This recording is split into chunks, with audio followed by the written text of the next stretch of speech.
ও hello. ঠিক তখনই শিবমের স্ত্রী দৃষ্টি, যে শহরের সবচেয়ে ধনী পরিবারের মেয়ে, তার স্বামী শিবমকে সিআইএসএফ গার্ডের সামনে কাকুতি মিনতি করতে দেখে। শিবম আর দৃষ্টি কেবল নামমাত্র স্বামী স্ত্রী ছিল। দৃষ্টির দাদু জোর করে তাদের বিয়ে দিয়েছিলেন। তারপর শিবম ওদের বাড়িতে এসে এক প্রকার চাকর ও জামাই হিসাবে থাকতে শুরু করে।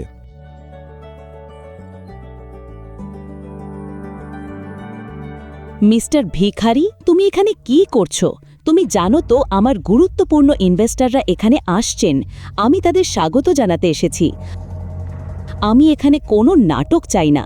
তাই তুমি যেটার জন্য এখানে এসেছিলে সব ফেলে দাও এবং এখান থেকে চলে যাও। এটা খুব জরুরি, কিন্তু এরা আমাকে ঢুকতে দিচ্ছে না। দয়া করে আমাকে সাহায্য করো। তুমি এত সাহস কোথা থেকে পেলে? আমাকে ছোঁয়ার কথা কল্পনাও করো না।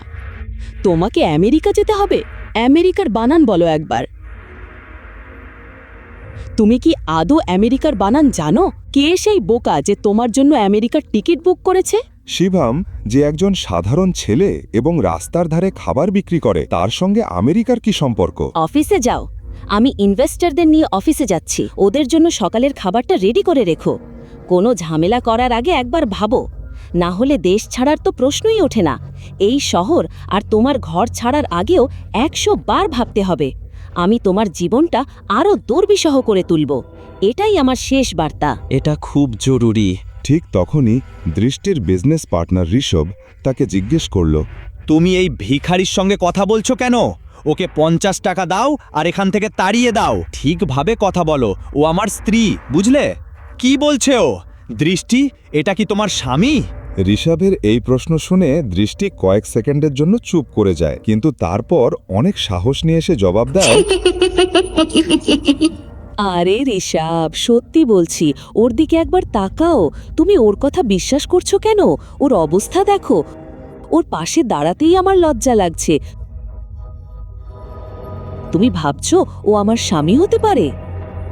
হতে পারে ও দান চাইতে এসেছে। ওকে কিছু টাকা দাও আর বিদায় করো। এই লোকটা কখনোই আমার স্বামী হতে পারে না। শিবম প্রথমবার দৃষ্টিকে শহরের হাসপাতালেই দেখেছিল, যখন সে তার মা মৃণালের চিকিৎসার জন্য সেখানে গিয়েছিল। একজন ধনী মেয়ে, যার যা কিছু দরকার সব কিছু আছে, তবুও সে তার সমস্ত বিলাসিতা ছেড়ে প্রতিদিন ক্যান্সার রোগীদের সঙ্গে সময় কাটাত।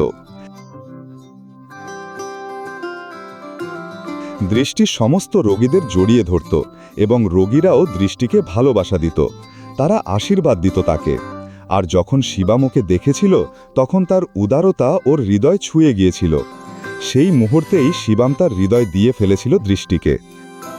কে জানত, ভাগ্য একদিন সত্যিই তাদের একসাথে নিয়ে আসবে।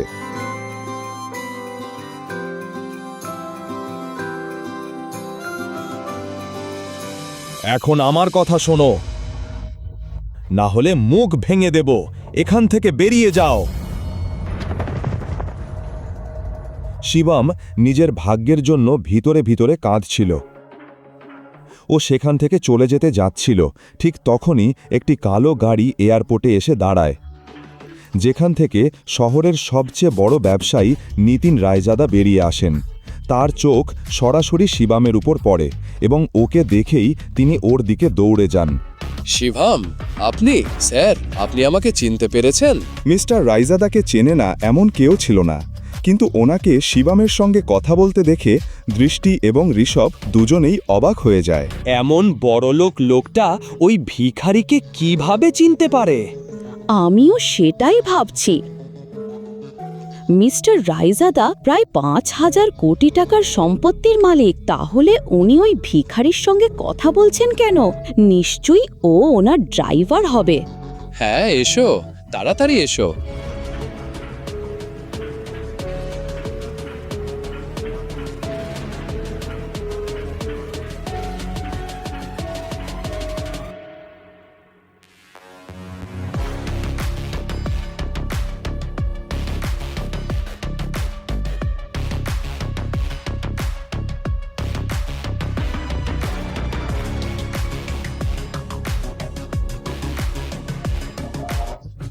ও তো মিস্টার রায়জাদার সামনে ভিক্ষা করছিল এয়ারপোর্টে ঢোকার জন্য। পরে ভেতরে গিয়ে না জানি কি করবে। এক্সকিউজ মি, মিস্টার রায়জাদা না? হাই, আমি দৃষ্টি, সিইও অফ নারায়ণ গ্রুপ। দয়া করে খারাপ মেনেবেন না, কিন্তু আমি জানতে চাইছিলাম আপনি যে লোকটার সঙ্গে কথা বলছেন তাকে আপনি কিভাবে চেনেন? ওকে দেখে তো একেবারে ভিখারি মনে হচ্ছে। আপনি ওকে কিভাবে চেনেন? আপনি বলছেন মিস্টার শিবম? আপনি কি মজা করছেন? আপনি মিস্টার শিবমকে ভিখারি বলছেন? মনে হচ্ছে আপনি মার্কেটে নতুন ম্যাডাম, না হলে এমন বাজে কথা বলতেন না। যাই হোক, আমি যাচ্ছি। দৃষ্টি ভাবতে শুরু করে, আসলে মিস্টার রায়জাদার কথার মানে কি? আর অন্যদিকে শিবম দ্রুত এয়ারপোর্টের দিকে এগোচ্ছে, যেখানে তার ম্যানেজার দাঁড়িয়ে আছেন। এই নিন আপনার ইউএসের টিকিট, আপনার ফোন আর আপনার গেট নম্বর 3। তাড়াতাড়ি যান, আপনার সময় কম আছে। শিবম দৌড়ে গেট নাম্বার 3-এর দিকে ছুটছে। সে প্রায় গেটে পৌঁছে গিয়েছে, ঠিক তখনই সে এক ব্যক্তির সঙ্গে ধাক্কা খায় এবং মাটিতে পড়ে যায়।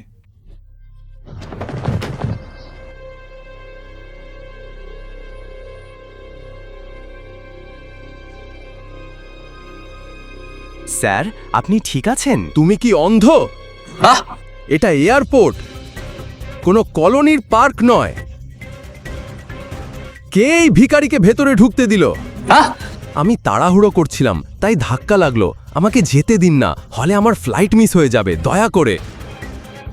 তুমি ফ্লাইটের কথা বলছো? আমি তোমাকে এয়ারপোর্টে 2 মিনিটও দাঁড়াতে দেব না, বুঝলে? তুমি জানো না কার সঙ্গে ধাক্কা খেয়েছো? তুমি আমার বসের সঙ্গে ধাক্কা খেয়েছো। তুমি জানো না উনি কে? উনি প্রাইম এয়ারলাইন্সের মালিক।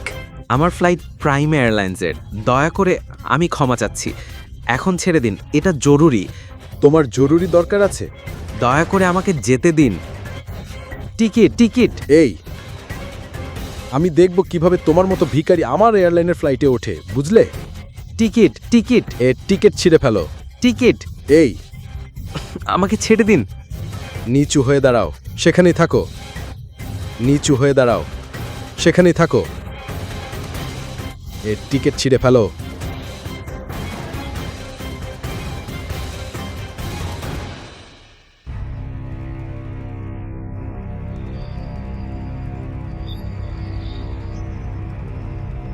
সাবধান হয়ে থেকো, বুঝেছো? চলো, বেরিয়ে পড়ো। যখন ও শিবমের ইউএস টিকিট 4 টুকরো করে ছিঁড়ে ওর মুখে ছুঁড়ে দেয়, ঠিক তখনই শিবম রেগে গিয়ে সমস্ত দেহরক্ষীদের মাটিতে ফেলে দেয়।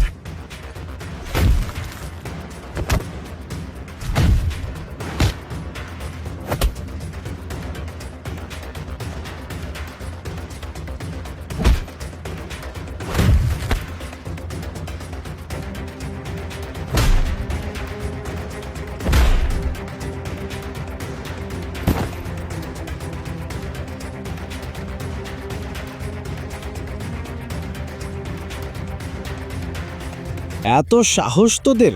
কে তোর আমার টিকিট ছিঁড়ে ফেলার? শুধু একটা এয়ারলাইনের মালিক হয়ে নিজেকে রাজা ভাবছিস? আগামী 10 মিনিটে আমি তোকে শেষ করে দেব, বুঝেছিস? এই ছেলে আমাকে 10 মিনিটে শেষ করে দেবে? তোর খুব অহংকার, তাই না?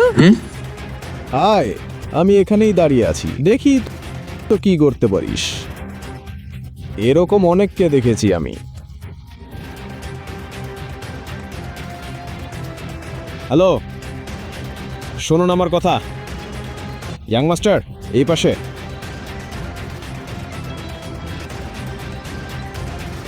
প্রিয় যাত্রীরা, আপনাদের জানানো যাচ্ছে প্রাইম এয়ারলাইনের পরিষেবা সাময়িকভাবে স্থগিত করা হয়েছে। আমরা এই অসুবিধার জন্য আন্তরিকভাবে দুঃখিত। সমস্ত যাত্রীদের অনুরোধ করা হচ্ছে আমাদের অফিসিয়াল ওয়েবসাইট অথবা হেল্পলাইনে যোগাযোগ করে তথ্য সংগ্রহ করুন। অথরিটি, আমার অনুমতি ছাড়া, কোনো নোটিশ ছাড়াই এই ঘোষণা কেন হচ্ছে? স্যার, ওপর থেকে তৎক্ষণাৎ নির্দেশ এসেছে। নির্দেশ? আপনার লাইসেন্স বাতিল করার। কি বলছো? প্রাইম এয়ারলাইন্স এখন ব্যান হয়েছে। আপনি যদি কিছু বলতে চান পরে বলবেন।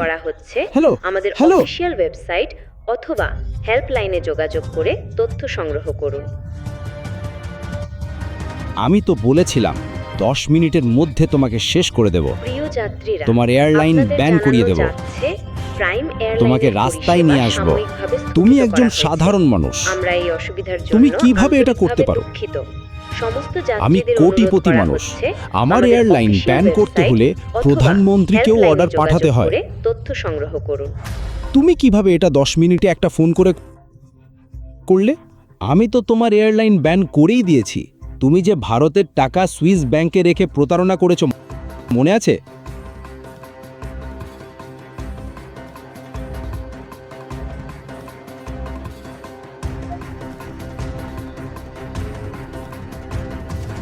এই মুহূর্তে তোমাকে জেলে পাঠাতে পারি, কিন্তু আমার জরুরি কাজ আছে, তাই ছেড়ে দিচ্ছি।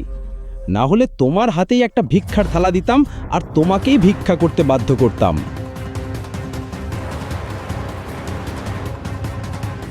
স্যার, আপনার ইউএস পৌঁছানো খুব জরুরি। আমি আপনার জন্য একটি প্রাইভেট জেটের ব্যবস্থা করে ফেলেছি। আমাদের এখনই রওনা দিতে হবে। প্রাইভেট জেট মানে এই লোকটা সাধারণ কেউ নয়, এ তো একজন খুবই ধনী আর ক্ষমতাবান মানুষ। শোনো, তোমার নাম কি?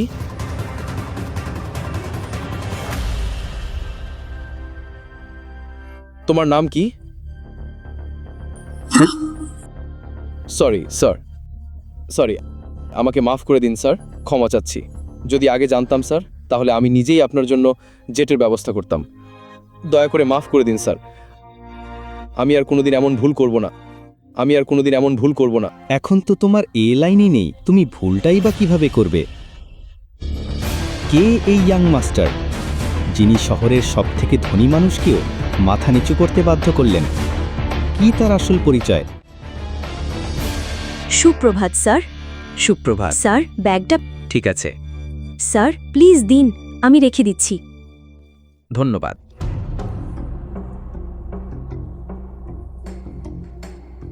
সেই সময়ে এক কল আসে আমেরিকা থেকে। হ্যালো শিবম স্যার, এখন আপনার আর ইউএস আসার দরকার নেই। আমরা একজন ডোনার পেয়েছি এবং বিগ স্যার এখন বিপদের বাইরে। আমরা তাকে আগামীকালই ইন্ডিয়ায় নিয়ে আসব। ধন্যবাদ। আমি খুব ভয় পেয়ে গিয়েছিলাম। আমাকে আপডেট দিতে থাকো, ঠিক আছে? ঠিক আছে।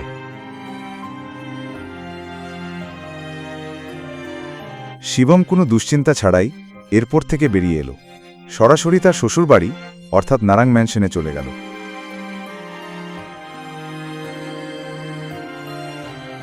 শিবম প্রতিদিনের মতো দৃষ্টির অফিসে গেল, নিজের চিন্তায় ডুবে থাকা অবস্থায়। তার হাতে দৃষ্টির জন্য লাঞ্চ ব্যাগ, কানে ইয়ারফোন। সুপ্রভাত মিশ্রমা, আজ আপনি কেমন আছেন? আজকের দিনটা খুবই সুন্দর, তাই না? হ্যালো, আপনি কেমন আছেন? আপনি এটা কি? আপনি এত টেনশনে কেন? আপনি সারাক্ষণই চাকরের মতো কাজ করে যাবেন নাকি একটু নিউজটাও দেখবেন? আপনি এত বড় ব্যবসায়ীর জামাই, অথচ ব্যবসা সম্পর্কে কিছুই জানেন না। কি হয়েছে যেটা আমি জানি না? নিউজটা দেখুন। সরকারি টেন্ডার না পাওয়ার কারণে নারাং ইন্ডাস্ট্রিজ বড় ধাক্কায় পড়েছে। নারাং ইন্ডাস্ট্রিজ ভেন্টিলেটরে চলছিল। এই 200 কোটির সরকারি টেন্ডার থেকে অনেক আশা ছিল, কিন্তু এই টেন্ডার পেয়ে গেছে কাপুর ইন্ডাস্ট্রিজ। দৃষ্টি কিভাবে বাঁচাবে নারাং ইন্ডাস্ট্রিজ এবং তার পড়তে থাকা শেয়ার? ঋষভ ছিল দৃষ্টির বিজনেস পার্টনার, যদিও সে দৃষ্টির জীবনসঙ্গী হতে চেয়েছিল। কিন্তু দৃষ্টির দাদু তাকে জোর করে বিয়ে দিয়ে গেলেন এক গরিব রাস্তার ছেলের সঙ্গে, শিবমের সঙ্গে, যে রাস্তার পাশে কুলচা বিক্রি করত। আর তারপর দৃষ্টির দাদু মারা গেলেন। ব্যবসা বাঁচাতে দৃষ্টির বাবা অখিল নারাং অনেক চেষ্টা করেছিলেন, কিন্তু তিনি কোম্পানিকে সামলাতে পারেননি।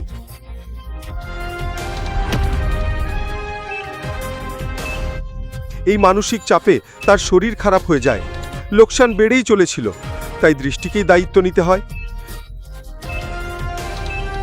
যদিও চাইলে ঋষভ তার বাবার বন্ধু মিস্টার নারায়ণের সাথে কথা বলে দৃষ্টিকে সাহায্য করতে পারত, কিন্তু দৃষ্টির সঙ্গে এনগেজমেন্ট ভেঙে যাওয়ার পর সে ঠিক করেছিল সে দৃষ্টিকে আর কখনো সাহায্য করবে না। দৃষ্টি পুরো চুপচাপ বসেছিল। সে যে কোনো মূল্যে কোম্পানিটাকে বাঁচাতে চায়। আমরা টেন্ডার হারানোর পর সব ইনভেস্টর পিছিয়ে গেছে। এই ব্যালেন্স শিটটা দেখুন, আমাদের হাতে কিছুই নেই। তারা এখন আর আমাদের ওপর ভরসা করে না। এভাবে চলতে থাকলে আমাদের কোম্পানি দেউলিয়া হয়ে যাবে। না না না না না না, এটা হতে পারে না। আমি এটা হতে দিতে পারি না। এই কোম্পানি শুধুমাত্র একটি কোম্পানি নয়, দাদু অনেক কষ্ট করে এটা তৈরি করেছেন। নারং গ্রুপ অফ কোম্পানি শুধু ভারতে নয়, বিদেশেও কঠোর পরিশ্রমের মাধ্যমে প্রতিষ্ঠিত হয়েছে। দাদু এই কোম্পানিটা নিজের পরিশ্রমে সফল করেছিলেন।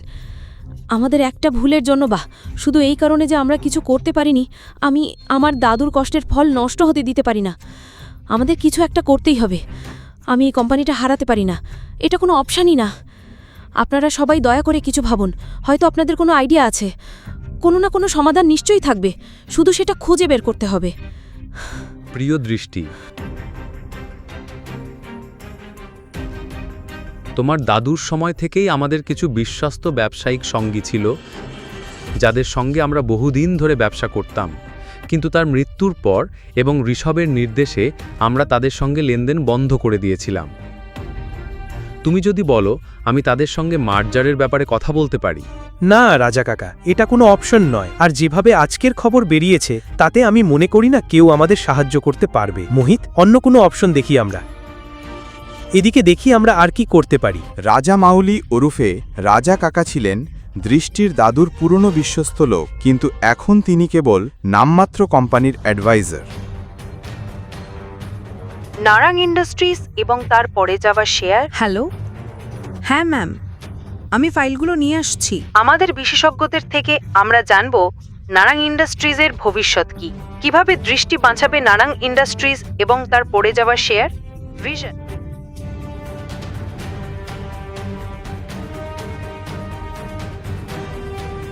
দৃষ্টি কোথায়? শুভম, তুমি বাড়ি চলে যাও। আমাকে এখনই ম্যামের কাছে ফাইল পৌঁছে দিতে হবে। দৃষ্টির সঙ্গে দেখা করা খুব জরুরি। শুভম, একগুয়ে হয়েও না, বাড়ি যাও। তুমি কোথায় যাচ্ছ?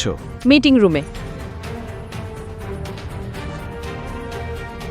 অ্যাক্সেস কার্ডের সাহায্যে মিসেস রামা ভেতরে ঢোকে এবং শিবমও চুপি চুপি তার পেছনে ঢোকে পড়ে মিটিং রুমে। শিবমকে এরকম দেখে সবাই অবাক হয়ে যায়। কয়েক সেকেন্ড দৃষ্টি, আমি সমস্যাটা নিয়ে কথা বলতে চাই। এই মুহূর্তে না শিবম, আমি এখন একটা গুরুত্বপূর্ণ মিটিংয়ে আছি এবং এই মিটিংটা আমার জন্য খুবই গুরুত্বপূর্ণ। প্লিজ আমাকে 5 মিনিট সময় দাও। আমার কাছে এসবের জন্য এখন সময় নেই। এই সমস্যার একটা সমাধান আছে আমার কাছে। এখানে মিটিং চলছে আর এই ফালতু লোকটা এখানে চলে এসছে। তোমার তো কোম্পানির কোনো ব্যাপারের সঙ্গে কোনো সম্পর্কই নেই, না তোমার কোনো অধিকার আছে। প্রথমত এই লোকটাকে এখান থেকে বের করে দাও, ওর জন্যই পুরো কোম্পানিটা গন্ডগোলে পড়েছে। সিকিউরিটি, সিকিউরিটি, একে এখান থেকে বের করে দাও। স্যার, স্যার আমি সামলাচ্ছি, আপনি মিটিংয়ে ফিরে যান প্লিজ। ওকে ছেড়ে দিন, আমি বলছি ছেড়ে দিন। ম্যাডাম, কিন্তু স্যার বলেছেন ওকে বের করে দিতে। ও কি চোর? ও দৃষ্টি ম্যাডামের স্বামী আর নারাং ইন্ডাস্ট্রিজের জামাই, ভুলে গেছেন? Sorry madam. ধন্যবাদ মিসেস ভার্মা। দৃষ্টি আর ওর নম্বর থেকেও আমি এত সম্মান পাই না। ধন্যবাদ। আমি তোমার সঙ্গে এই সমস্যাটা নিয়ে কথা বলতে চাই। মিসেস ভার্মা শিবমকে অফিসের ছাদে নিয়ে এসে। শিবম, হ্যাঁ, ভেতরে তুমি কি বলছিলে? তুমি কিভাবে কোম্পানিকে এই বিপদ থেকে বাঁচাতে পারো? আমি কিভাবে কোম্পানিকে বাঁচাতে পারি সেটা এখন বলতে পারবো না। তোমার একটু সাহায্য দরকার মিসেস রামা। আমি নারাং কোম্পানির কিছু তথ্য চাই। কি তথ্য? আমি শেয়ার হোল্ডারদের ডিটেল, ইনভেস্টরদের তালিকা আর ব্যালেন্স শিটের তথ্য চাই। আজ অফিসে যা কিছু ঘটেছে তাতে কোনো স্টাফ তোমাকে সাহায্য করবে না, কিন্তু একজন আছেন যিনি সাহায্য করতে পারেন। তুমি যদি তাকে বোঝাও তাহলে হয়তো। কে? রাজা মৌলি স্যার। আমি মনে করি উনি তোমার সাহায্য করতে পারেন। দৃষ্টির দাদুর খুব কাছের মানুষ ছিলেন উনি, কিন্তু ঋষভ অফিসে আসার পর থেকেই ওনাকে এক প্রকার সাইডলাইন করে রাখা হয়েছে। উনি চেইন স্মোকার, প্রতি ঘন্টায় একবার করে এখানে সিগারেট খেতে আসেন। তুমি অপেক্ষা করো, চেষ্টা করো। আমি চললাম। অবশ্যই। শিবম সেখানে দাঁড়িয়ে অপেক্ষা করতে থাকে রাজা মাউলির জন্য। এই সময়ে ও পকেট থেকে ফোন বের করে একজনকে কল করে। হ্যালো, কেমন আছেন নিতিনরাজি? শিবমজি, আমি আপনাকে একবার দেখা করেছিলাম আর আজ আবার আপনার কল পেলাম, নিজেকে ভাগ্যবান মনে করছি। বলুন কি দরকার? একটা ছোট ফেভার চাই। শুধু আদেশ করুন স্যার।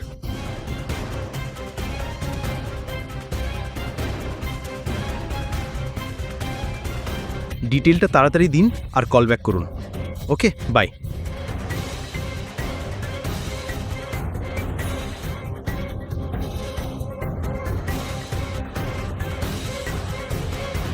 রাজা কাকা, রাইজাদা গ্রুপ আর নারাং ইন্ডাস্ট্রিজের মার্জার কেমন হবে বলে মনে হয় আপনার?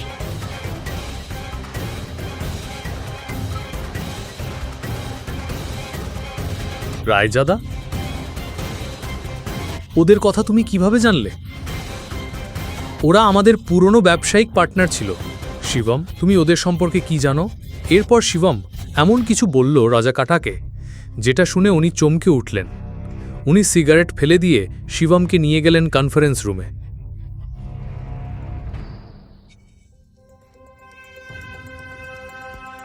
এই গরিবটা এখনো এখানেই আছে? ভাষা কন্ট্রোল করো। দৃষ্টি, বেটি, আমাদের শিবম কি বলছে সেটা শোনা উচিত। ওর একটা প্ল্যান আছে। প্ল্যান? রাস্তার ছেলে, আমি এই কোম্পানিতে তোমার চেয়েও বেশি বছর কাজ করেছি। এই কথোপকথনের মাঝে দৃষ্টি গভীর চিন্তায় পড়ে যায়। তার মনে পড়ে যায় দাদুর বলা একটা কথা, দৃষ্টি বেটা, শিবম তোমার জন্য একজন ভালো জীবনসঙ্গী। আর একটা কথা মনে রেখো, যখনই তুমি বা নারাং ইন্ডাস্ট্রির সমস্যায় পড়বে, শুধুমাত্র শিবমই তোমাকে তা থেকে উদ্ধার করবে। তুমি কি বলতে চাইছো? যথেষ্ট হয়েছে, সবাই চুপ করুন প্লিজ। ঋষভ, তুমিও। এবং ভুলে যেও না, আমি এখনো এই কোম্পানির বস। ডিসিশন মেকিং পাওয়ার এখনো আমার হাতেই আছে। যা কিছু হবে সেটা আমার সিদ্ধান্তেই হবে। শিবম, তুমি বলো, তুমি কি বলতে চাও? আসো শিবম, এখানে বসো। প্রথমে আমি কোম্পানির শেয়ার হোল্ডার আর ইনভেস্টরদের ডিটেলস চাই, তারপর ব্যালেন্স শিট দেখতে হবে, তারপরই আমি কিছু বলতে পারবো। দৃষ্টি, এটা তো একটু বেশি হয়ে যাচ্ছে। এভাবে আমরা যাকে তাকে আমাদের কোম্পানি ডিটেলস দিতে পারি না। ওকে, ল্যাপটপটা দাও প্লিজ। এটা নাও। দৃষ্টি, ইউ কান্ট। ঋষভ, ভুলে যেও না, তুমি তোমার বসের স্বামীর সঙ্গে কথা বলছো। পরের বার আদব কায়দা রেখে কথা বলো। 2 বছরে প্রথমবার শিবম দেখল দৃষ্টি ওর জন্য লড়ছে। এই কথা শুনে তার ভিতর গর্বে বুক ভরে গেল। শিবম, তুমি চালিয়ে যাও।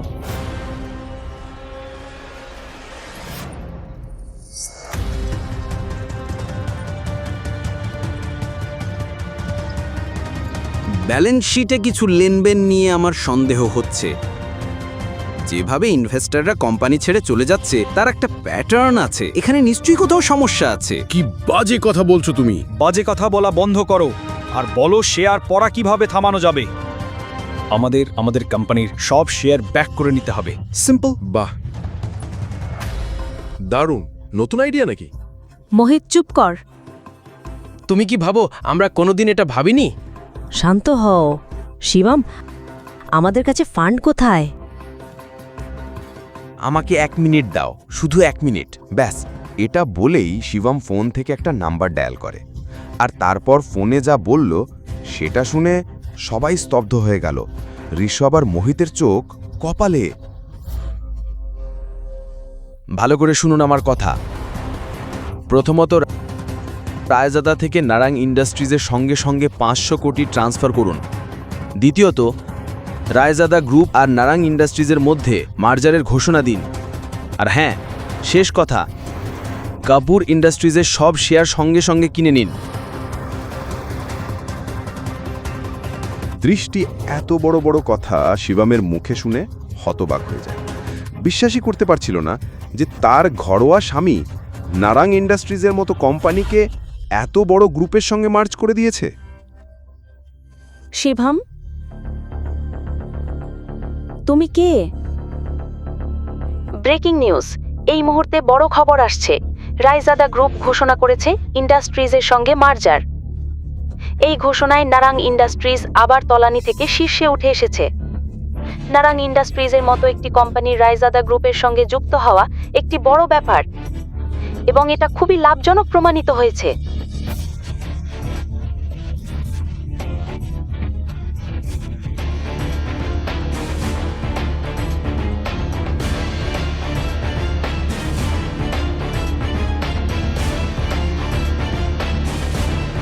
দৃষ্টি কি পাবে ওর স্বামী শিবমের সব প্রশ্নের উত্তর? শিবমের রহস্যটাই বা কি? শিবমের সঙ্গে রায়জাদা গ্রুপের সম্পর্ক কি?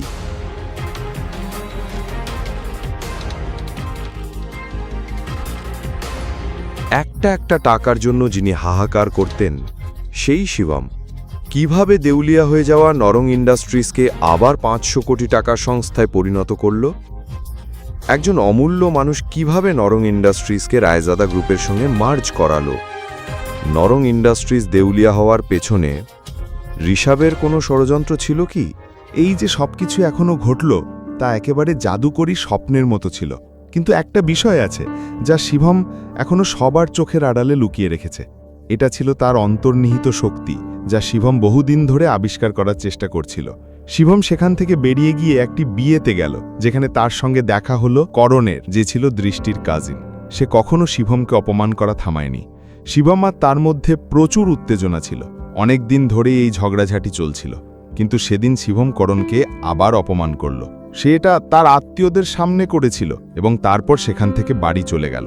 করণ নিজের রাগ গিলে নিল এবং সে ঠিক করল যে শিবমকে ছেড়ে দেবে না। অন্যদিকে খাবার শেষ করে শিবম নিজের থালা বাসন ধুস বিছানায় বিশ্রাম করতে বসল। ধ্যান করার ক্ষেত্রে সে মাত্র কয়েক বছরে সিদ্ধহস্ত হয়ে উঠেছে। শিবমের কাছে ধ্যান মানে সারাদিন ধরে শরীরের ভিতরে জমে থাকা ময়লা পরিষ্কার করার উপায়।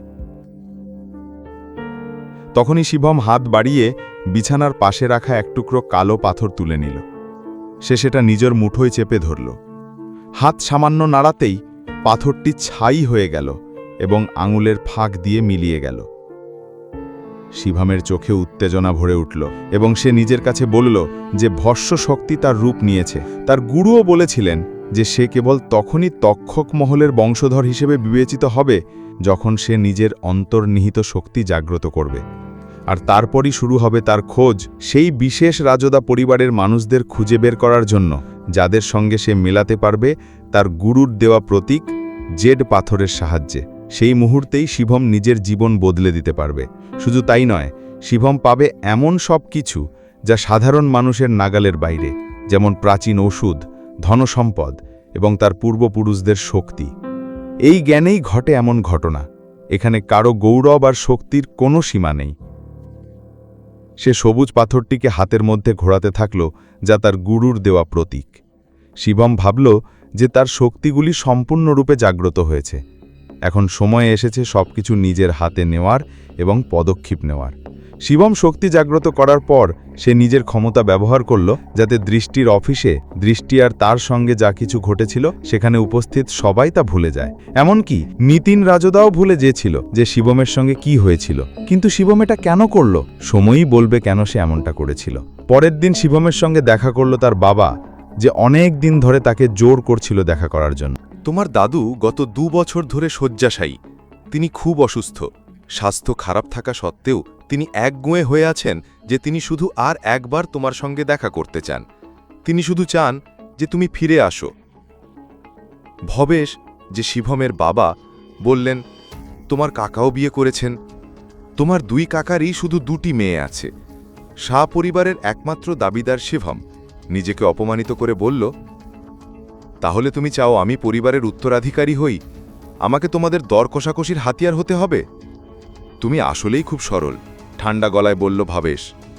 আমাদের ব্যবসার অসংখ্য শাখা ছাড়াও শাহ পরিবারের দিল্লি এবং আশেপাশের এলাকায় একটি বড় পারিবারিক ব্যবসা আছে। পরিবারের নিয়ম অনুযায়ী যদি পরিবারের কর্তা মারা যান এবং যদি 3য় প্রজন্মের দেখাশোনা করার কেউ না থাকে, তাহলে পরিবারের কর্তার জায়গা নেবে অন্য কোনো পরিবার। আর তখন থেকে আমাদের শাখার নিয়ন্ত্রণ থাকবে শাহ পরিবারের ওপর। আর এর সঙ্গে আমার কি সম্পর্ক? শান্তভাবে জিজ্ঞেস করল শিবম। তোমার কাকা আর তোমার মামা দুজনই গত কয়েক বছরে দাদুর অসুস্থ হওয়ার পর থেকে পারিবারিক ঐতিহ্য আর দায়িত্বের ভারে জর্জরিত হয়ে পড়েছে। তারা নিজেদের ক্ষমতার অধিকার আদায়ের জন্য প্রস্তুতি নিতে শুরু করেছে, যার কারণে পরিবারের ভিতরে এক প্রচণ্ড হট্টগোল চলছে। তুমি কি হাত গুটিয়ে বসে থাকবে আর কিছুই করবে না? হতাশ চোখে জিজ্ঞেস করল ভবেশ। শিবম সামান্য বিরক্ত হল এবং ব্যঙ্গাত্মক হাসি দিয়ে ভবেশের দিকে তাকালো। অবশেষে সে নিজের জায়গায় এসে দাঁড়ালো। তার আসল চরিত্র খুব ভালো করেই জানতেন। তিনি ছিলেন ক্ষমতালোভী, অন্যদের অনুভূতির তোয়াক্কা না করে যা কিছু প্রয়োজন তা করতে পারতেন। শিবম, তুমি নিজে ভেবে দেখো, তুমি কি সত্যি এই ছোট্ট নারঙ্গ পরিবারে থেকে সারা জীবন এভাবে অপমান সহ্য করে বাঁচতে চাও? ভবেশ শিবমকে জিজ্ঞেস করল।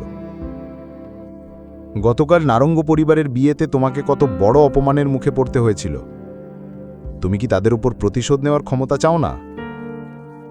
তুমি কি সেই মর্যাদা চাও না, যাতে তুমি সেই খ্যাতি, সেই শক্তি পাও, যাতে তুমি চাইলে পুরো নারঙ্গ পরিবারকে তোমার পায়ের কাছে নতজানু করতে পারবে? এই কথা বলার সঙ্গে সঙ্গেই শিবম তার দিকে তাকালো এবং তারপর গভীর চিন্তায় ডুবে গেল। সেই তার ধূর্ত স্বভাব দিয়ে শিবমকে রাজি করানোর চেষ্টা করল, কিন্তু তবুও শিবম শুধু মাথা নাড়ল আর কিছুই বলল না। আমি জানি যে তুমি আমাকে মন থেকে ঘৃণা করো। তুমি চাইলে আমাকে সারা জীবন ঘৃণা করতে পারো।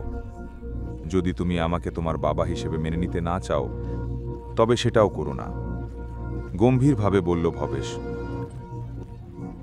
শুধু একটা কাজ তোমাকে করতে হবে, সেটা হলো সাহা পরিবারে ফিরে এসে তোমার দাদুকে স্বীকার করা। তাহলেই তুমি সাহা পরিবারের অংশ হবে। তুমি যা চাইবে তা পাবে এবং সেই ক্ষমতা দিয়ে যা খুশি করতে পারবে। এটা যতটা সহজ শর্ত মনে হচ্ছে, আসলে এটা তোমার জন্য বিশাল একটা সুযোগ। এটা তোমার খ্যাতি আর উচ্চতার সব দরজা খুলে দেবে। তুমি কি এখনো এটা চাও না? রাজি নাও? স্পষ্টভাবে বলল শিবম। আমার তোমার সাহায্যের প্রয়োজন নেই। আমি সত্যিই তখন তোমার আর তোমার মায়ের সঙ্গে অন্যায় করেছিলাম, কিন্তু তুমি যদি আমার জায়গায় থাকতে, তবে তুমিও একই কাজ করতে। মানুষ জীবনে সবকিছু হারাতে পারে, তবে যে একটি জিনিস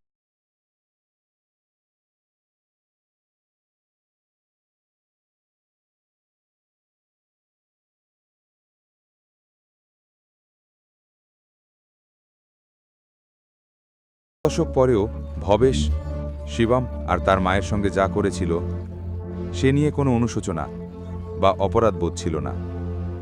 শিবম দাঁড়িয়ে উঠল এবং চলে যাওয়ার আগে বলল, আমি সময় ঠিক করব, কখন ফিরে গিয়ে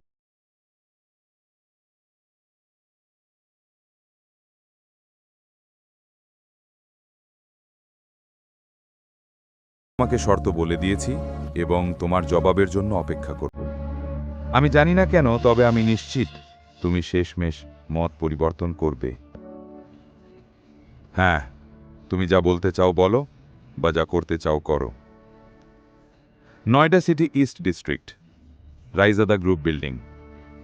ভবনের প্রবেশপথে পৌঁছে শিবম অতিথি হলের দিকে এগিয়ে গেল। স্যার, আমি কি জানতে পারি কাকে খুঁজছেন?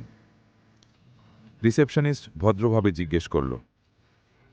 আমি এসেছি আপনার ডিরেক্টর নিতিন রাইজাদার সঙ্গে দেখা করতে, শান্তভাবে বলল শিবম। ডিরেক্টর রাইজাদার সঙ্গে দেখা করতে এসেছেন? আপনার কি অ্যাপয়েন্টমেন্ট আছে? আবার জিজ্ঞাসা করল রিসেপশনিস্ট।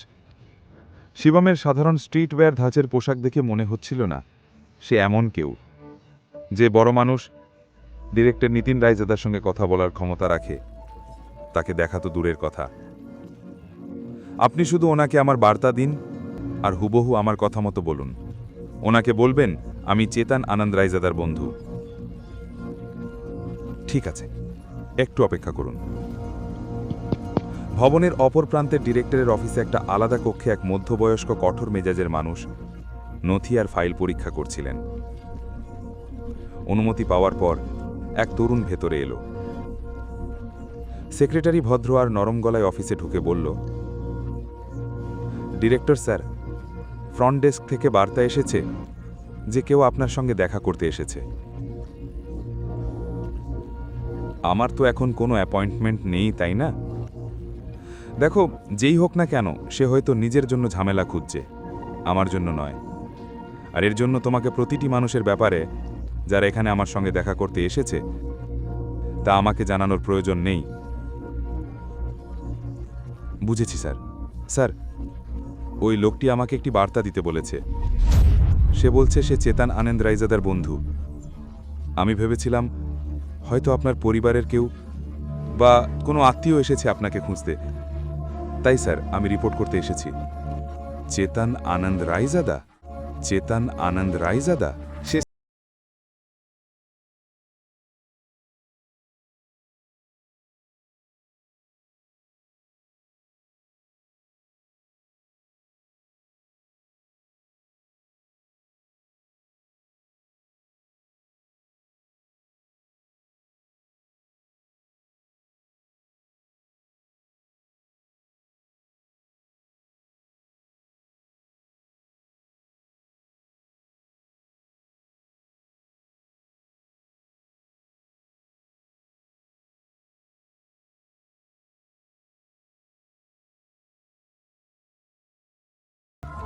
পাঁচ মিনিট পর সেক্রেটারি শিবমকে ৩৬ তলার ডিরেক্টরের অফিসে নিয়ে এলো। শিবম অফিসে ঢুকতেই নিতিনের সামনে এসে দাঁড়ালো। ভারাক্রান্ত মনে বসে পড়ল সে। কোম্পানির ডিরেক্টর, সেই মধ্যবয়স্ক মানুষটি তাকে গম্ভীরভাবে দেখছিলেন। আমি কি জানতে পারি আপনি কে স্যার? নিতিন জিজ্ঞাসা করল। শিবম সবুজ জেট পাথর বের করল, যা সে গুরুজির দেওয়া প্রতীক হিসেবে এনেছিল। পাথরের গায়ে খোদাই করা ছিল সূক্ষ্ম নকশা, আর মাঝখানে উৎকীর্ণ ছিল রায়জাদা অক্ষর। এতে অবাক হল নিতিন। আবেগ ভরে তাকিয়ে রইল সবুজ পাথরের দিকে। তার মনে তখনও হাজারো প্রশ্ন ঘুরছিল। এই প্রতীক রায়জাদা পরিবারের পরিচয় ও তাদের সঙ্গে সংযোগকে প্রকাশ করে। এ ধরনের কয়েকটি পাথরই তৈরি করা হয়েছিল, এমনকি নিতিনের কাছে এমন পাথর একটিও ছিল না। দয়া করে একটু অপেক্ষা করুন, ততক্ষণে আমি আনন্দজিকে আমন্ত্রণ জানাই, সম্মানজনক ভঙ্গিতে বলল নিতিন। তরুণ ছেলেটিকে রাগানোর সাহস তার ছিল না। শিবম মাথা নেড়ে সম্মতি দিল। কিছুক্ষণ পর নিতিন এক বৃদ্ধকে সঙ্গে নিয়ে ফিরে এলো। সাদা চুল আর দাড়িওয়ালা সেই বৃদ্ধ অফিসে প্রবেশ করতেই নিতিন খানিকটা পিছিয়ে দাঁড়ালো, আর তিনি সামনে এগিয়ে এলেন। নিতিন কেবল ব্যবসা ও ব্যবস্থাপনার দায়িত্বে ছিলেন। অন্যদিকে পরিবারের গোপন রহস্যের সঙ্গে সম্পর্কিত সমস্ত বিষয় সামলাতেন আনন্দজি, যাকে নিতিনের বাবা নিযুক্ত করেছিলেন। প্রায় ৬০ বছর বয়স ছিলেন সেই বৃদ্ধের, কিন্তু তার চলাফেরা ছিল সাপের মতো দ্রুত। তীক্ষ্ণ চোখে ভরা ছিল একরাশ আবেগ, আর তার শরীর থেকে ঝরে পড়ছিল প্রবল শক্তি। শিবমের হাতে থাকা জেট প্রতীকের দিকে গভীরভাবে তাকিয়ে বৃদ্ধ মুচকি হেসে বললেন, আমি যতীন আনন্দ। আমি কি আপনার শুভ নাম জানতে পারি স্যার? শিবম। ভাই শিবম, আমি রায়জাদা গ্রুপের জন্যে জেড প্রতীক নিয়ে এসেছি। ক্ষমা করবেন, তবে কি আমি আপনাকে শনাক্ত করতে পারি? আমি কি এটা পরীক্ষা করতে পারি? অবশ্যই। শিবম মাথা নাড়ল। যতীনের দিকে মনোযোগ দিয়ে তাকালো সে। শিবম বুঝতে পারল এই বৃদ্ধ সাধারণ কেউ নন। তাকে দেখে স্পষ্ট হল যতীন আনন্দ তক্ষক বিদ্যার জগতে এক বিশেষজ্ঞ। শিবম সম্মতি দেওয়ার সঙ্গে সঙ্গেই যতীন হঠাৎ কবজি নাড়িয়ে একটা জেট বল ঘূর্ণায়মান অবস্থায় দ্রুত গতিতে শিবমের দিকে নিক্ষেপ করলেন। হঠাৎ আক্রমণ হলেও শিবম খালি হাতে সেই বলটি ধরে ফেলল এবং নিজের আসনে বসে পড়ল। মুঠি খুলতেই তার আঙুলের ফাঁক দিয়ে পাথরের ধুলো গড়িয়ে পড়তে লাগল। অপ্রত্যাশিত এই দৃশ্য দেখে নিতিনের চোখ বিস্ময়ে উজ্জ্বল হয়ে উঠল। যতীন আনন্দের মুখভঙ্গি বদলে গেল এবং তিনি মনে মনে বললেন, এত অল্প বয়সে এমন অন্তর্নিহিত শক্তি! তাহলে কি সে সত্যিই সেই ব্যক্তির বংশধর? রায়জাদা পরিবারের প্রবীণ হিসেবে তিনি প্রাচীন তক্ষক বিদ্যার সঙ্গে সম্পর্কিত গোপন রহস্যে অভিজ্ঞ ছিলেন। তাই তিনি প্রায় আন্দাজ করতে পারলেন শিবমের আসল পরিচয়। যতীন আনন্দ শ্রদ্ধার সঙ্গে ঝুঁকে বললেন, আমি আপনার যতীন আনন্দ, রায়জাদা পরিবারের তৃতীয় শাখার জ্যেষ্ঠ ভাই। আপনাকে প্রণাম জানাচ্ছি। গম্ভীর স্বরে বললেন। শিবমের হাতে থাকা জেট প্রতীক রায়জাদা পরিবারের মহাপ্রবীণের পরিচয় বহন করে। রায়জাদা পরিবারের নিয়ম অত্যন্ত কঠোর, তাকে অপমান করার অধিকার কারণেই। শিবম সামান্য মাথা নাড়ল। এইবার মহাপ্রবীণ পূর্ব শাখা গ্রুপে এসেছেন। আমি কি আপনার জন্য কিছু করতে পারি, গুরুতর স্বরে জিজ্ঞেস করলেন যতীন। এই প্রশ্ন শুনে শিবমের ভেতরে হাজারো চিন্তার ঝড় বয়ে গেল। শিবম জানত কেন সে রায়জাদা গ্রুপের অফিসে এসেছে এবং কি জানতে চাইছে তাদের কাছ থেকে, কিন্তু তার কিছু বলার আগেই হঠাৎ তার ফোন বেজে উঠল। অপর প্রান্ত থেকে সিমি তাড়াহুড়ো করে জানালেন যে তাকে অবিলম্বে মেট্রো সিটি হাসপাতালে পৌঁছে।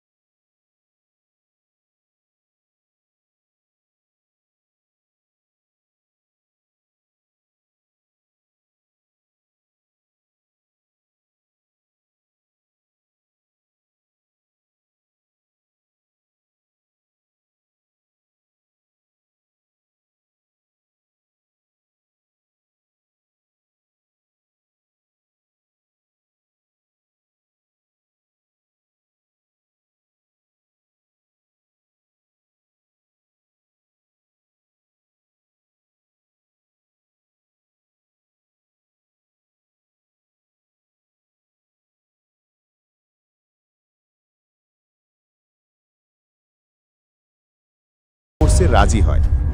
ফোন নামিয়ে রাখতেই শিবমের মুখ একেবারে নিরাবেগ হয়ে গেল, কিন্তু মনে জেগে উঠল প্রবল ঝড়। দৃশ্যটি অজ্ঞান হয়েছে, এই খবর যেন তার ভিতরে আগুন জ্বেলে দিল। চোখে মুখে এমন রাগ ফুটে উঠল যা আগে কেউ কখনো দেখেনি। মুহূর্তেই সে আদেশ দিল, একদিনের মধ্যে নারাং সাম্রাজ্য দেউলিয়া হয়ে যাবে। তার লোকেরা সম্মান জানিয়ে মাথা নাড়ল। দিল্লির সবচেয়ে বড় মেট্রো সিটি হাসপাতালের 608 নম্বর কক্ষে শিবম পৌঁছল দ্রুত পদক্ষেপে। ভেতরে ঢুকতেই সিমি ক্ষোভে তাকে দোষারোপ করতে লাগলেন। তার মতে করণের সাথে শিবমের বিরূপ আচরণের ফলেই আজ সব কিছু ঘটছে। কিন্তু শিবম নির্বাক রইল, কোনো উত্তর দিল না। তার দৃষ্টি গিয়ে থামল হাসপাতালের বিছানায় শুয়ে থাকা শ্বশুর অখিল নারাঙের ওপর। অখিল ব্যথার কণ্ঠে জানালেন, ব্যথা ভেতরে, ভয়ের কিছু নেই। পাশে বসা দৃশ্যটি নিজের ক্লান্ত কণ্ঠে আশ্বস্ত করল, সে ঠিক আছে। কিন্তু শ্রমিকদের সঙ্গে তর্ক বিতর্কে তার বাবা মার খেয়েছেন। সেই কথা শুনে শিবমের হৃদয় আবারও ক্রোধে ভরে উঠল। নিজেকে শান্ত করে সে জানতে চাইল আসলে ফ্যাক্টরিতে কি ঘটেছিল। সিমি তখন জানালেন, করণ কিভাবে যেন ফ্যাক্টরির ক্রেডিটারদের অধিকার পেয়ে গিয়েছিল এবং সবচেয়ে বড় ঋণদাতা হয়ে উঠেছিল। তারপর সে শ্রমিকদের দিয়ে মেশিন ভাঙতে লাগল। সিমি আর দৃশ্যটি থামানোর চেষ্টা করলেও করণ কেবল হেসেছিল। শেষমেশ ফ্যাক্টরির সব মেশিন সরিয়ে নিল। এখন ফ্যাক্টরি নেই, আর অচিরেই বাড়িটাও ধ্বংস হয়ে যাবে। সিমির অভিযোগ, সবকিছুর জন্য দায়ী শিবম। করণ বলেছে,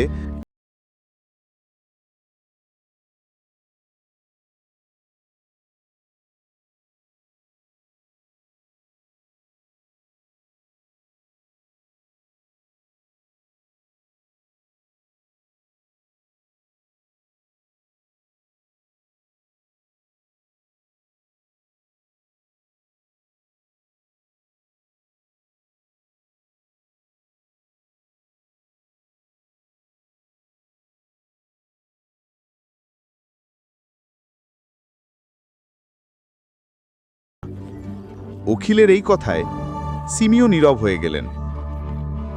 ঠিক তখনই বাইরে থেকে ভেসে এলো এক তাচ্ছিল্যের হাসি। করণ এসে হাজির হলো যেন ভাঙা পরিবারের ওপর নিজের বিজয় ঘোষণা করতে। করণ সেদিন পঞ্চম কাকিমা আর পঞ্চম কাকাকে উদ্দেশ্য করে ব্যঙ্গাত্মকভাবে কথা টেনে বলতে লাগলো। তার উদ্দেশ্য ছিল একটাই, তাদের আরও উস্কে দেওয়া। সে দাবি করল যদি আজ সে না ছুটে আসতো তবে ফ্যাক্টরির শ্রমিকরা অখিলকে প্রাণেই মেরে ফেলত।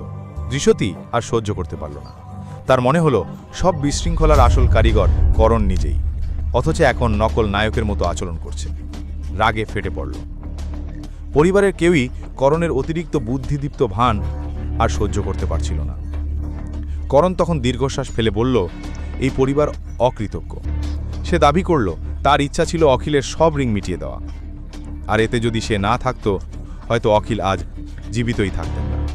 নরম গলায় করণ বোঝানোর চেষ্টা করল যে সে কেবল সাহায্য করছে, কিন্তু তার এই অভিনয় আর কেউ মেনে নিতে পারল না। মুখ বন্ধ করো আর এখান থেকে দফা হয়ে যাও। করণ দৃষ্টি রাগে কাঁপতে কাঁপতে চিৎকার করল, আমি দফা হয়ে যাব, কিন্তু পরে যেন এটা না বলো অখিল আঙ্কেল যে আমি তোমার পরিবারকে একটা সুযোগ দিইনি।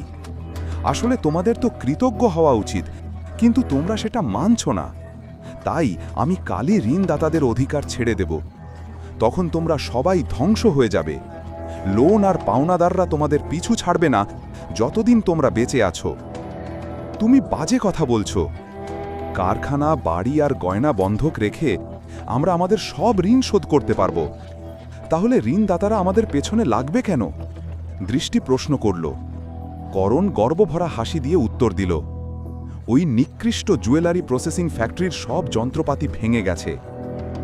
1 কোটির দাম নেই, ওগুলো বন্ধক রাখবে কোথায়? তার ওপরে তোমাদের এখনো সাইডের ধসের হিসাব দিতে হবে। সেটা যদি সঠিকভাবে মেটানো না হয় তবে অখিল আঙ্কেলের বিরুদ্ধে প্রতারণার অভিযোগও আনা যেতে পারে, আর হ্যাঁ, জেলও হতে পারে। শিবম তখন শান্ত অথচ নিরাবেগভাবে জানালো, যথেষ্ট হয়েছে, করণকে এবার চলে যেতে হবে। কিন্তু করণ হঠাৎই ক্রোধে ফেটে পড়ল। তার মুঠি শক্ত হয়ে উঠল এবং মুহূর্তেই শিবমের মুখের দিকে আঘাত হানতে উদ্যত হল। কিন্তু বজ্রগতিতে শিবম তার মুঠি থামিয়ে দিল আর এক নিঃসঙ্গ ঘূর্ণিতে করণকে সম্পূর্ণ অসহায় করে দিল। করণ বিস্ময় আর ক্রোধে কাঁপতে কাঁপতে ফিসফিস করে উঠে দাঁড়াল। তার চোখে বিষ ঝরে পড়ল। সে হুঁশিয়ারি দিল, শিবম তাকে স্পর্শ করার সাহস করেছে, আর এই পরিবারের কেউই আর রেহাই পাবে না। যেন এক অদৃশ্য প্রতিশোধের শপথ নিয়ে করণ দ্রুত পদক্ষেপে বেরিয়ে গেল। করণ চলে যেতেই কক্ষে নেমে এলো অস্বস্তিকর নীরবতা। সিমি আতঙ্কে কাঁপছিলেন।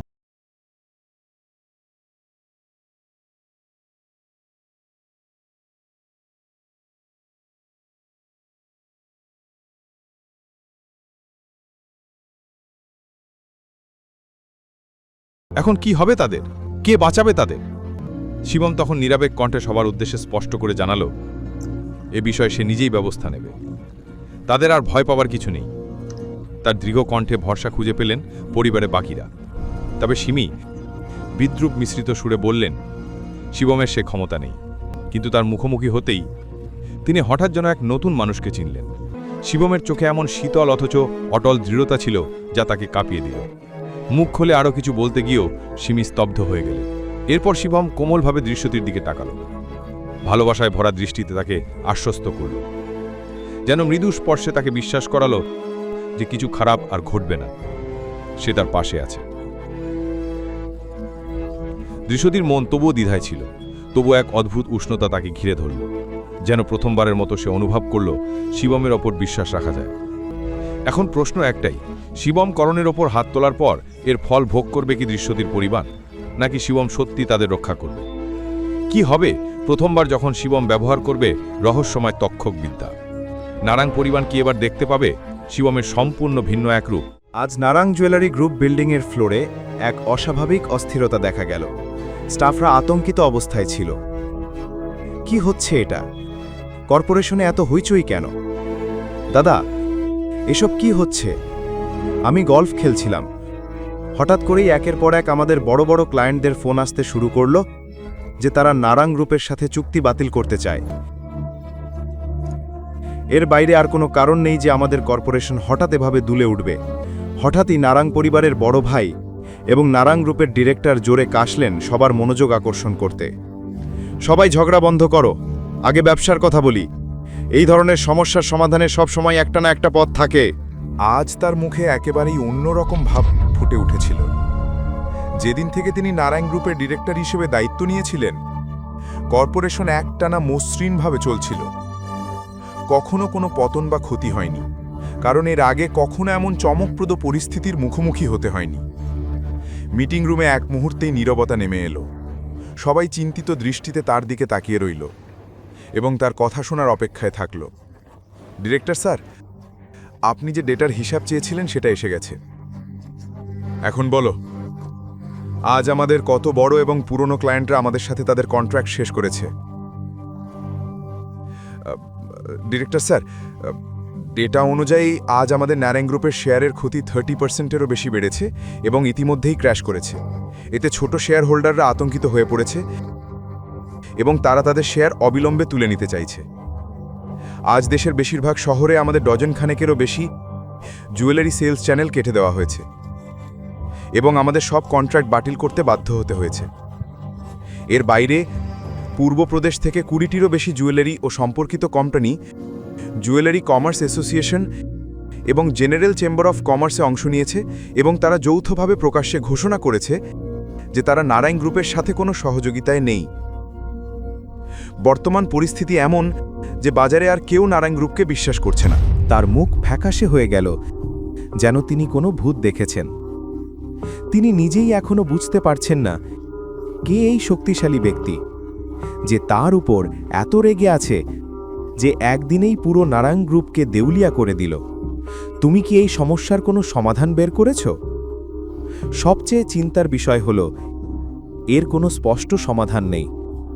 কেউ গোপনে সুতো টানছে আর আমাদের গ্রুপকে নিশানা করছে, কিন্তু সেও বুঝতে পারছিল না কি করবে। সে অসহায়ভাবে বলল, আপাতত আমাদের সেই ব্যক্তিকে খুঁজে বের করতে হবে যে সুতো টানছে। ততদিন পর্যন্ত আমরা দেখব আলোচনার কিছু সুযোগ আছে কিনা।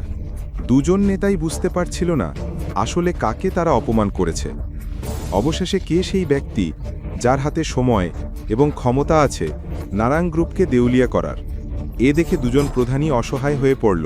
মিটিং রুম আরও অশান্ত হয়ে উঠল, কারণ শেয়ার হোল্ডাররা সামনে এগোনোর চেষ্টা করছিল। তারা আলোচনা শুরু করল। ঠিক তখনই ঘরের দরজায় কড়া নাড়ল। চশমা পরা এক তরুণী ঢুকল। সেক্রেটারি। এবার তার মুখে আরও উদ্বেগ। ভাইস চেয়ারম্যান, একটু আগেই আমাদের ফোন করেছে একজন। তিনি হলেন রাইজাদা গ্রুপের সেক্রেটারি বিক্রম টোকাস। তিনি নারায়ণ গ্রুপ নিয়ে কিছু বিষয় আলোচনা করতে চান। বিভ্রান্তি প্রকাশ পেল। সেখানে উপস্থিত সবাই অবাক হলো। শেষ পর্যন্ত সেই ব্যক্তি কি আগে থেকেই এসব জানত? তাহলে কি এক্সিকিউটিভ ডিরেক্টরের বদলে বড় ভাইয়ের সাথে দেখা করা উচিত ছিল না? কেন সে তৃতীয় ভাইকে খুঁজছে? এই মুহূর্তে কনফারেন্স রুমে বসে থাকা সবাই অনুমান করতে লাগল কেন সেই ব্যক্তি বড় ভাইয়ের বদলে তৃতীয় ভাইয়ের সাথে দেখা করতে এসেছে। সবাইয়ের চোখ সন্দেহ নিয়ে তার দিকে স্থির হল। সে কি আসল অভিযুক্ত?